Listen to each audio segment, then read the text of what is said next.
Hi, you're gonna hate me, but I have 3 credit cards. Okay, this one's a blackberry mojito, this one's gonna be a Paloma, and this one's gonna... Hey, wait, where are you going? I have to go in the back, do some anchor push-ups, and then punch myself in the face. I'll be right back.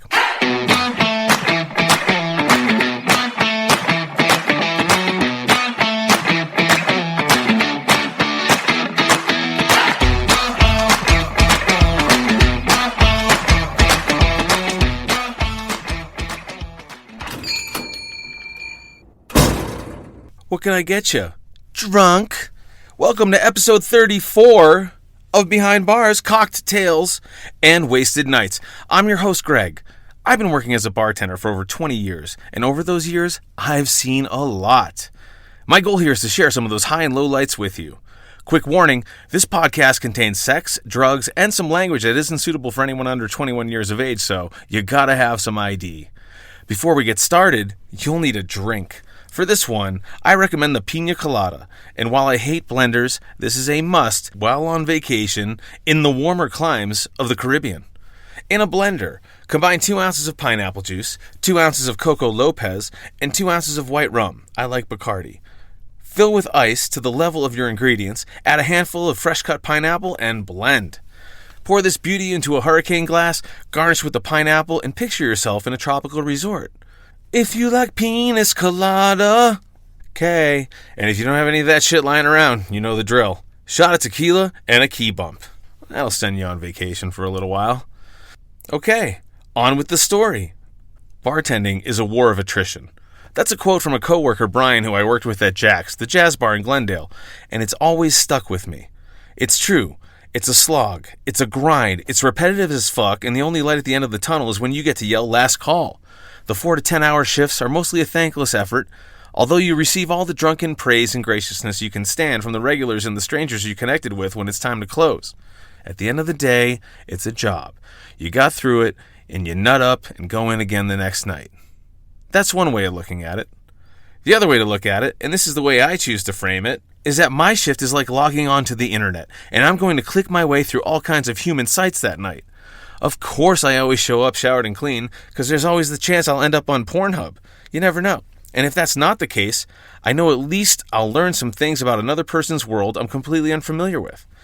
We're all just zooming around in life, making endless random choices that crash us all into each other eventually.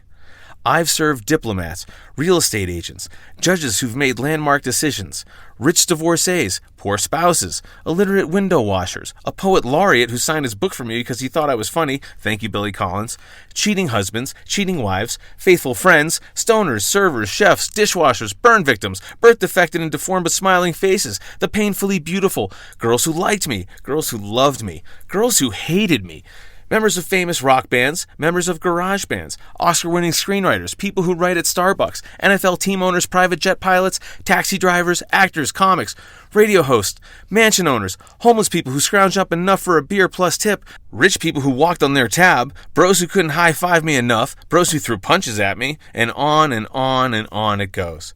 But if you have time, you engage. You ask questions. You listen. You learn. Point is, my job is at the top of the networking food chain. If you need something, or if I do, I always know a guy. And after I punch in, anything, and I do mean anything, is possible that night. Sure, the one thing I can count on is that I'm going to bust my ass churning out cocktails and cleaning up the mess afterwards, but I don't know what the fuck is going to come through that door on any given night. The possibilities are endless. I think it was an innocuous Tuesday that a server at the J Bar in Aspen overheard a table say, "Now, if we could just find a local who is funny." That server backed up and informed his table that the bartender on duty used to be a comedian in L.A., and they insisted that he send me over. I approached the table and said, "What's up, folks? What can I do for you?" The host at the table wasted no time and said, "You have 3 minutes to make us laugh." Challenge accepted. I quickly snapped into my shtick and had him rolling 30 seconds in. After 2 minutes, the host held up his hands, signaling for me to stop. Okay, you got it. You got the job." What job?" I asked.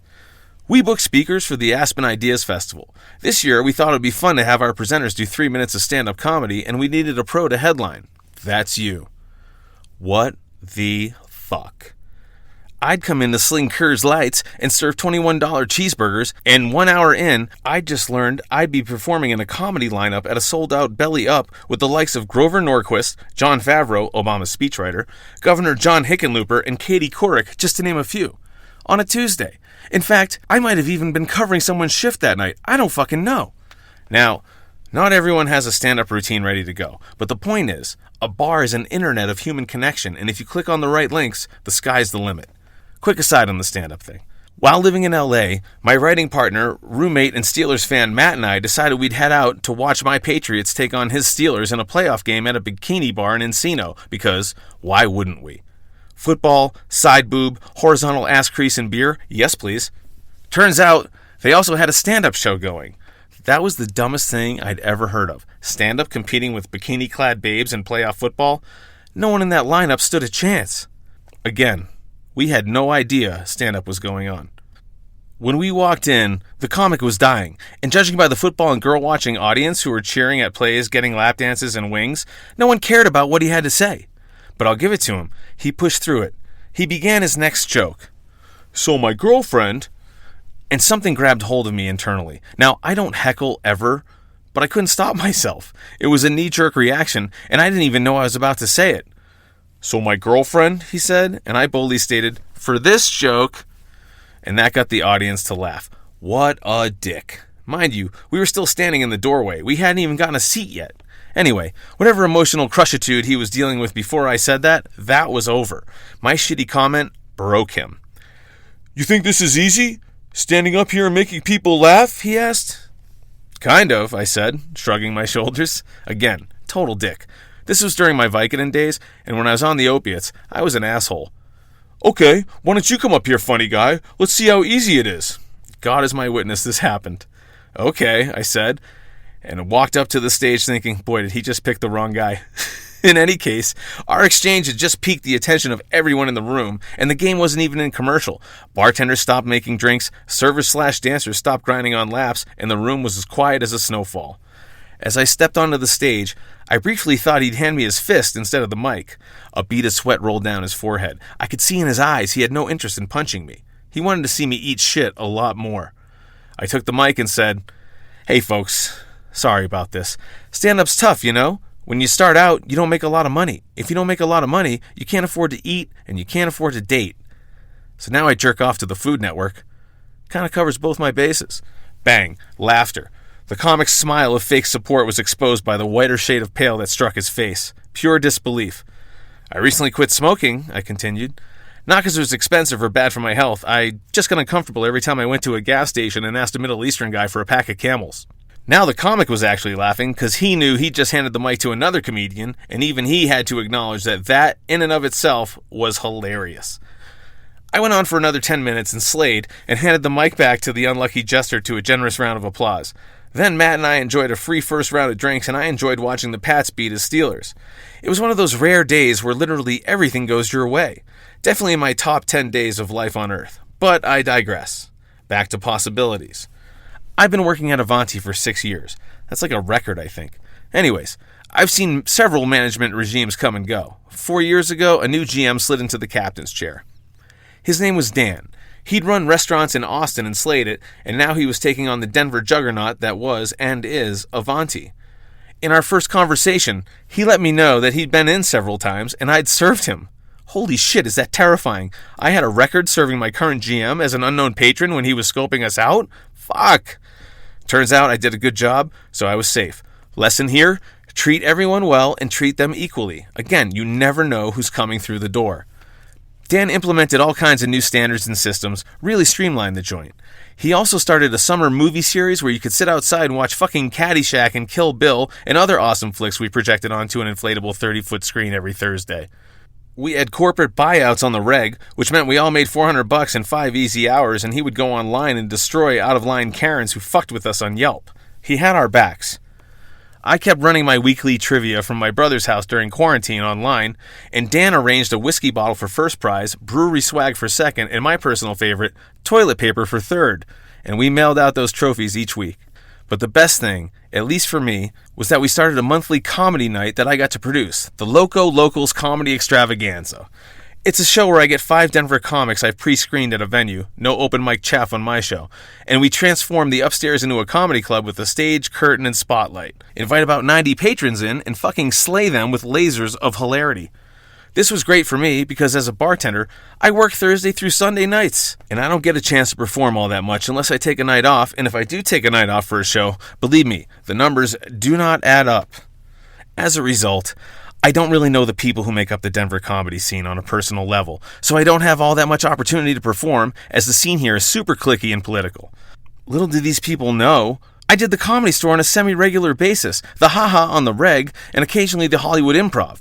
In fact, the last night I performed at the Hollywood Improv and hosted with my 7 booked comics, my drop-ins were Bob Saget, Jeff Ross, Dane Cook, Daniel Tosh, and Aziz Ansari. But in Denver, I can't get 3 fucking minutes at an open mic because I don't frequent the spots or know the host. Point is, the people who run those rooms will never do my show, which is now one of the most sought-after gigs in town. The comics hit me up now. Payback's a bitch. The show's been running for almost 2 years, and even with all the COVID shit, we returned stronger than ever. I have to say that the talent pool here rivals Los Angeles. There are some really great comics in Denver, and I am consistently blown away at each performance. Any hoozlebees. Dan and his fiancée, Kim, got an amazing opportunity to take over the most popular bar/food park on San Pedro in Belize, so they gave their notices, packed their shit, Dan sold me his winter clothes, and got the fuck out of Dodge, as you should when a gig on the Caribbean presents itself. And yet another management team stepped in, and life bumbled along. The shows kept getting better and better, and I started to rub elbows with the best of the best in Denver, and Dan and Kim became just another pair of people I worked with who eventually disappeared into the ether. But they didn't stay there. See, Dan hit me up with a crazy idea. Would I be into producing a comedy show at the truck stop in Belize? Did Bill Cosby buy Quaaludes in bulk? Fuck yeah, of course I would. We attempted to put together a few iterations of his show. One was with Stormy and I, but I didn't want to bring her there until I scouted out the situation. Last thing I needed was to be in a third world country getting shaken down with the most famous porn star in the universe. Then I thought I could bring a few Denver comics down with me, and he was all about it. We had a few false starts with nailing down times and flights. Then Belize battened down the COVID hatches, fucking up our second attempt. Patience wore thin with my chosen comics, but we kept at it, remained resolute. This was going to fucking happen. And it finally did. Dan got our info and booked our flights. Then the next day, local law enforcement in Belize sent out a letter to all the bars stating that they had a zero-tolerance policy for any venues holding events due to COVID and that they'd be monitoring all social media to make sure it was simply business as usual. But Dan's a motherfucker, and instead of posting on social media, he made posters for the comedy show and put them in the bathrooms. And word got out. Quickly. I ordered some linen pants and Hawaiian shirts on Amazon, packed them, and headed for the airport. The guys I picked to perform are absolute slayers in the Denver scene. Ben Kronberg is one of my favorites. He's cerebral, patient, and brilliant. He makes an audience laugh at how uncomfortable they are because of his set, and he delivers the groceries with every setup. Also one of the special ones who mixes in a little ideology with his jokes, but in a way he can take it back with a punchline. Matt Kobos I just recently met. He did my Avanti show on a recommendation and did not disappoint. He is the personification of childlike wonder and exudes positive party vibes. The energy is contagious, and his self-deprecating humor is endearing as fuck. Side note, he did that show at Avanti on shrooms, so I was obviously an instant fan. Finally, I brought Louis Beck, who's come to be a great friend of mine. Louis is an interesting, highly intelligent fellow degenerate. He speaks Spanish fluently, is a former Jehovah's Witness, and is still terrified that he's not funny. This fact will play a role later in the episode.